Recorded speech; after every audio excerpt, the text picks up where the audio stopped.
बच्चों, आज का अपना पाठ है पाठ 4 और पाठ का नाम है पेड़ का दर्द। यह पाठ एक कविता के माध्यम से प्रस्तुत किया गया है और इस कविता के अंदर जो इस कविता के रचयिता हैं सर्वेश्वर दयाल सक्सेना, उन्होंने वृक्ष की आत्मकथा को, वृक्ष की व्यथा को व्यक्त करने का इस कविता के अंदर सजीव चित्रण किया है।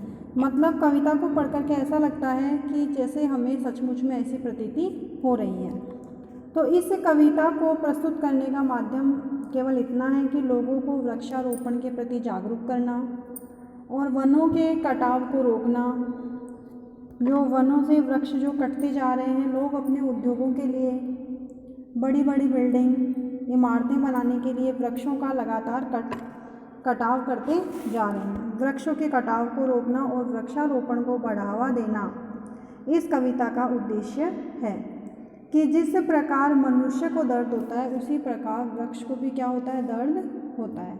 और वृक्ष हमें प्राणवायु के रूप में ऑक्सीजन देते हैं। तो ये हमारा कर्तव्य भी बनता है कि हम वृक्षों को अधिक से अधिक लगाएं और उनको कटने से बचाएं। तो इस कविता को अब हम पढ़ने जा रहे हैं, ध्यान से सुनिएगा। इस कविता का भावार्थ आपको कॉपी में करना है। प्रस्तुत कविता दिन प्रतिदिन घटती जा रही वन संपदा के प्रति चिंता का सजीव चित्रण है। आधुनिक कविता के सुप्रसिद्ध रचनाकार सर्वेश्वर दयाल सक्सेना ने वृक्ष की आत्मकथा के रूप में लिखी इस कविता में लगातार कटते जा रहे वनों को बचाने के लिए लोगों के हृदय में एक संवेदना जागृत करने का प्रयास किया है। संवेदना मतलब लोगों के हृदय में एक इस तरह की भावना व्यक्त करना कि हाँ, ऐसा नहीं होना चाहिए। उनके प्रति, पेड़ों के प्रति मनुष्य की फीलिंग्स को जगाना, उनको भावनात्मक रूप से जोड़ना। कविता के माध्यम से कवि ने मूक वृक्ष की पीड़ा को अत्यंत मार्मिक स्वर दिए हैं।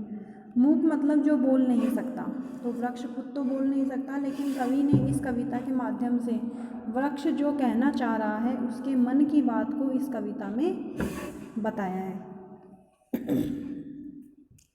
कुछ धुआं, कुछ लपटें, कुछ कोयले, कुछ राख छोड़ता, चूल्हे में लकड़ी की तरह मैं जल रहा हूँ, मुझे जंगल की याद मत दिलाओ। वृक्ष क्या कह रहा है कि मैं जब जंगल में था तब मुझे इस तरह की कोई भी तकलीफ़ नहीं होती थी। कैसी तकलीफ़ नहीं होती थी? मैं जंगल में आज़ादी से खड़ा रहता था, शुद्ध वायु में रहता था। लेकिन अब यहाँ पर क्या हो रहा है?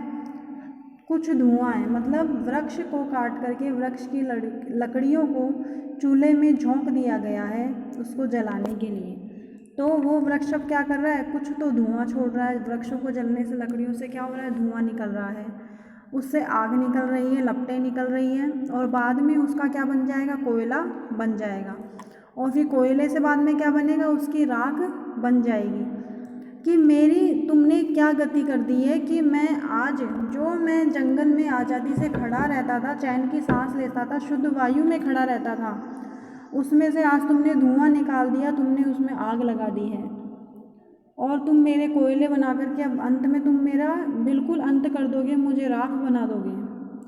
कि मैं चूल्हे में लकड़ी की तरह मैं जल रहा हूँ। चूल्हे में लकड़ी नहीं जल रही है, कौन जल रहा है? एक पेड़ जल रहा है। कि तुमने तो केवल इसको एक लकड़ी की संज्ञा दे दी है। तुम्हारी नज़र में तो क्या है? ये एक लकड़ी है केवल, जिसको तुमने चूल्हे में जला दिया। लेकिन यह लकड़ी नहीं है, ये क्या है? एक पूरा का पूरा पेड़ है। इसलिए तुम मुझे अब जंगल की याद मत दिलाओ, क्योंकि मैं जंगल में आज़ादी से खड़ा रहता था। हरे भरे जंगल की जिसमें मैं संपूर्ण खड़ा था, चिड़िया मुझ पर बैठ चहचहाती थी, धामिन मुझसे लिपटी रहती थी और गुलदार उछलकर मुझ पर बैठ जाता था। अब वो जंगल की याद कर रहा है कि मुझे ऐसे जंगल की याद मत दिलाओ जहाँ पर मैं आज़ादी से खड़ा रहता था, हरे भरे जंगल में। जंगल कैसा था? हरा भरा था, पूरी तरफ हरियाली छाई हुई थी, वहाँ पर पूरी तरह से मैं खड़ा रहता था। और उस जंगल के अंदर वृक्षों के ऊपर क्या, मेरे ऊपर चिड़ियाएँ आती थी, बैठती थी और चहचहाती रहती थी। और जो धामिन होती है, धामिन एक सांप की प्रजाति है, वो वृक्ष से लिपटी रहती है। तो वो अपनी पुरानी व्यथा को बता रहा है कि धामिन जो थी वो हमेशा मुझसे लिपटी रहती थी और यहाँ पर तुमने मेरी क्या गति कर दी है कि लोग मुझसे दूर भाग रहे हैं, धुआं निकल रहा है, कोयला बन रहा है, मेरी राख बन रही है। मुझे ऐसे जंगल की याद मत दिलाओ जहाँ पर चिड़िया मेरे ऊपर बैठी रहती थी, मुझ पर चहचहाती रहती थी। और जो गुलदार था, गुलदार है बाघ की एक प्रजाति, बाघ बोलते हैं तेंदुए को, लेपर्ड, उसकी एक प्रजाति के समान जो दूसरा जानवर होता है सेम टू सेम वैसा ही लगता है, वो उसको गुलदार कहा है, गुलदार बोला है। और गुलदार कैसा था, वो उछल करके मुझ पर बैठ जाता था। जंगल की याद अब उन कुल्हाड़ियों की याद रह गई है जो मुझ पर चली थी, उन आरों की जिन्होंने मेरे टुकड़े टुकड़े किए थे, मेरी संपूर्णता मुझसे छीन ली थी। कि मुझे जंगल की याद, जो ये सारी जो यादें थी, कौन सी यादें, हरे भरे जंगल में खड़े रहने की यादें, चिड़िया मुझ पर चहचहा रही है, दामिन मुझसे लिपट रही है और गुलदार मुझ पर उछल रहा है, इस तरह की यादें अब कैसी रह गई हैं, कुल्हाड़ियों की यादें रह गई हैं। कैसी वो सारी यादें किस में बदल गई, कुल्हाड़ियों की यादों में बदल गई। मतलब जो इंसान ने मुझे दर्द दिया है उस दर्द में मेरी यादें परिवर्तित हो गई।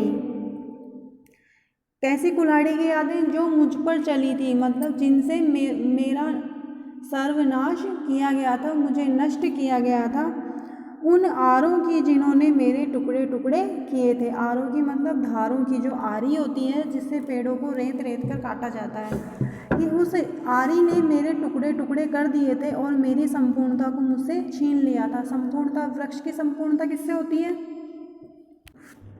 वृक्ष की संपूर्णता होती है डालियों से, पत्तों से, फूलों से और जो उसका आसपास का वातावरण होता है उससे। लेकिन एक दिन जंगल में क्या हुआ, मेरे ऊपर कुल्हाड़ी चल पड़ी और उस आरी ने मेरे टुकड़े टुकड़े कर दिए और मेरी सारी संपूर्णता को छीन लिया।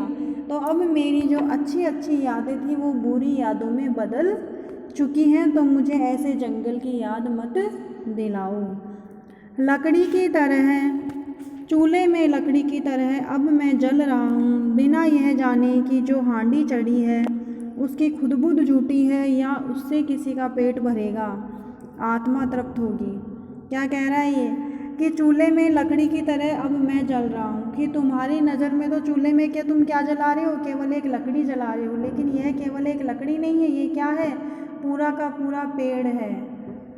तुमने आधे को तुमने यहाँ जला दिया, आधे को कोई और जला रहा है, आधा कहीं और बिक रहा है। तो इस तुमने लकड़ी की जगह तुमने इस मेरे पूरे के पूरी जो मेरी संपूर्णता है उसका तुमने सर्वनाश कर दिया। लकड़ी की तरह इस चूल्हे के अंदर एक वृक्ष जल रहा है, एक पूरा का पूरा पेड़ जल रहा है, बिना यह जाने कि ये हांडी चढ़ी है। जो यह भी नहीं जानता कि ये जो हांडी जो चढ़ी हुई है, हांडी मतलब बर्तन, जो सब्जी बनाने की जो देगची होती है, जो दोना होता है, उसको बोला है कि चूल्हे के ऊपर ये जो हांडी चढ़ी हुई है, जो इसमें जो खाना पक रहा है उसकी खुदबुद झूठी है। खुदबुद मतलब जो खाना पकने की जो आवाज़ आती है ना, खदबदाहट की, जो पानी उबलने की जो आवाज़ आती है, उसके लिए बोला है कि यह आवाज़ क्या है, झूठी है। झूठी कैसे है, क्या उससे किसी का पेट भरेगा, क्योंकि यह आवाज़ किससे निकल रही है, किसी प्राणी का नाश करके यह आवाज़ निकल रही है।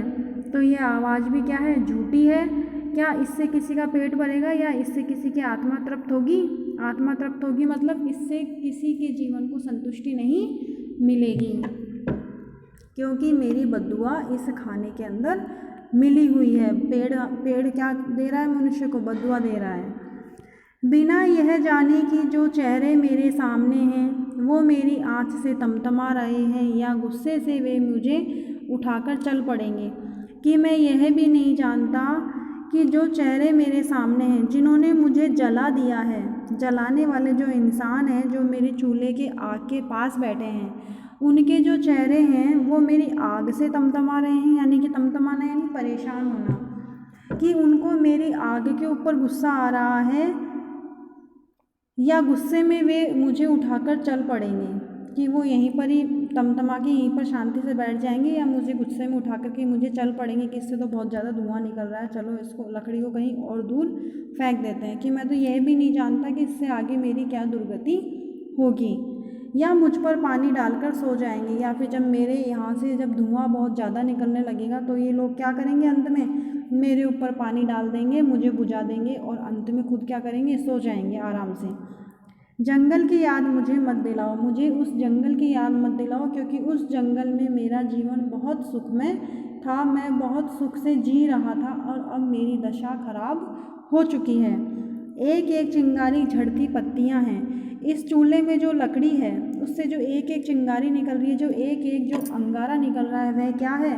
मेरी पत्तियां हैं जो झड़ती जा रही हैं, जिन्हें मैं अब भी चूम लेना चाहता हूँ, जिन्हें मैं अब भी प्यार करना चाहता हूँ। चूमना यानी उन्हें प्यार करना चाहता हूँ। इस धरती को जिसमें मेरी जड़ें थी, और मैं इस धरती को भी दोबारा से प्यार करना चाहता हूँ। दोबारा से मैं इस धरती में ही चला जाना चाहता हूँ जिसमें कि मेरी जड़ें बसी हुई थी, और लेकिन इस मनुष्य ने मेरे को जड़ समेत उखाड़ दिया।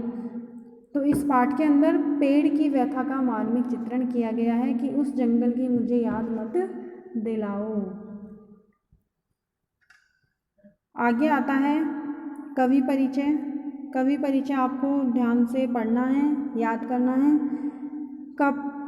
15 सितंबर 1927 को उत्तर प्रदेश के बस्ती जिले में जन्मे श्री सर्वेश्वर दयाल सक्सेना ने नई कविता विधा में अपनी रचनाएं की हैं। वाराणसी तथा प्रयाग विश्वविद्यालय में उच्च शिक्षा प्राप्त करके विभिन्न क्षेत्रों पर आप कार्यरत रहे। आप दिनमान उप संपादक तथा पराग के संपादक भी रहे। इनके बारे में बताया गया है कि इन्होंने शिक्षा कहाँ ली थी, इनका जन्म कहाँ हुआ था, इन्होंने क्या क्या किया, किस किस के संपादक रहे। इनकी प्रमुख रचनाएं कौन कौन सी है? काठ की घाटियाँ, बांस का पुल, गर्म हवाएं, कुछ रंग कुछ गंध, उड़े हुए रंग, पागल कुत्तों का मसीहा। कविता, कहानी, नाटक व बालोपयोगी साहित्य में आपका योगदान अतुलनीय है, जिसकी कोई तुलना नहीं की जा सकती। आपने अपनी लेखनी से मानव की विभिन्न भावनाओं को जीवंत स्वर दिए हैं। मतलब इन्होंने कहानी किसके ऊपर लिखी है? अधिकतर उन्हीं के ऊपर लिखी है जो बोल नहीं पाते हैं, जो बेजुबान होते हैं। तो इस कविता से हमें क्या संदेश मिलता है कि जनसाधारण के मन में, मस्तिष्क में घट रही वन संपदा के प्रति जागरूकता पैदा करना और वृक्षारोपण के लिए इनको प्रेरित करना। तो इस कविता का भावार्थ आपको समझ में नहीं आया हो तो बार बार सुनना है और कॉपी में करना है। प्रश्न उत्तर अपन अगले वीडियो में करेंगे।